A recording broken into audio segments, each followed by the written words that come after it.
সকল বলতে চাচ্ছিলাম, মাইয়েতকে কেন্দ্র করে এক মুষ্টি খাবারের ব্যবস্থা করা শরীয়তে কোনো স্থান নেই।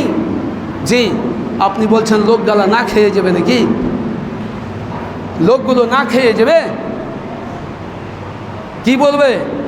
জি, আপনি এখান থেকে কলকাতায় যাবেন, কয় বেলার খাবার বেঁধে নিয়ে যান। আপনি এখান থেকে যখন বোম্বাই সফরে যান, কয় বেলার খাবার বেঁধে নিয়ে যান।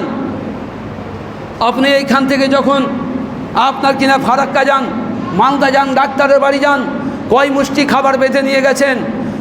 রমজান মাসে আপনি সারাটা দিন সিয়াম রাখতে পারেন, না খেয়ে থাকতে পারেন। আজকে আপনার খালাতো ভাইকে, আজকে আপনার খালাকে, আজকে আপনার মামাকে, আজকে আপনার শ্বশুরকে মাটি দিতে এসেছেন, দাফন করতে এসেছেন, তাই বলে আপনাকে টুটি ভরে খেতে হবে।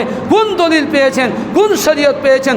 শরীয়তের কোন জায়গায় ফতোয়া পেয়েছেন যে আপনার খালাতো ভাইয়ের মৃত্যুতে, আপনার মামাতো ভাইয়ের মরণের জায়গাতে বাড়িতে এসে আপনাকে টুটি ভরে খেতে যেতে হবে?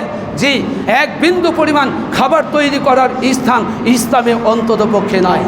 যদি আপনি করেন সেটা আপনি বাড়াবাড়ি করবেন, যদি আপনি করেন তাহলে আল্লাহকেও অপমান করবেন, যদি আপনি করেন রসুলকেও অপমান করবেন, অপদস্থ করবেন, যেহেতু ইসলামে কোনো স্থান নেই। তবে হ্যাঁ, খাবারের ব্যবস্থা করা যায়, খাবারের ব্যবস্থা করা যায়। কারা করবে? আত্মীয়ের লোকেরা করবে, শুধু ওই মাইয়েতের পরিবারের লোকেদের জন্য। ওই দিন মাইয়েতের বাড়িতে মাইয়েত হয়েছে, যার জন্য তার পরিবারের ব্যবস্থা করবে, তার আহারের লোক, তার পড়োশির লোকেরা, তাদের জন্য শুধু খাবারের ব্যবস্থা করবে। যেহেতু মাইয়েতের বাড়িতে 3 দিন যাবৎ, আল্লাহ রাসূল সাল্লাল্লাহু আলাইহি ওয়াসাল্লাম বলেছেন 3 দিন যাবৎ তার বাড়িতে কোনো খাবার তৈরি হবে না। এর দায়িত্বভার পালন করবে শুধু তার পড়োশির মানুষেরা, পড়োশির লোকেরা।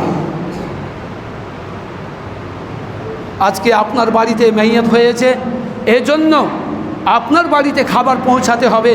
আপনার পড়োশি আছে, আপনার চাচাতো ভাইয়েরা আছে, মামাতো ভাইয়েরা আছে, খালাতো ভাইয়েরা আছে, আর কেউ আছে, এরা আপনার বাড়িতে খাবার পৌঁছে দেবে। আপনার বাড়িতে অন্তত 3 দিন পর্যন্ত চুলা জ্বলবে না। এটাই শরিয়ত, এটাই ইসলাম।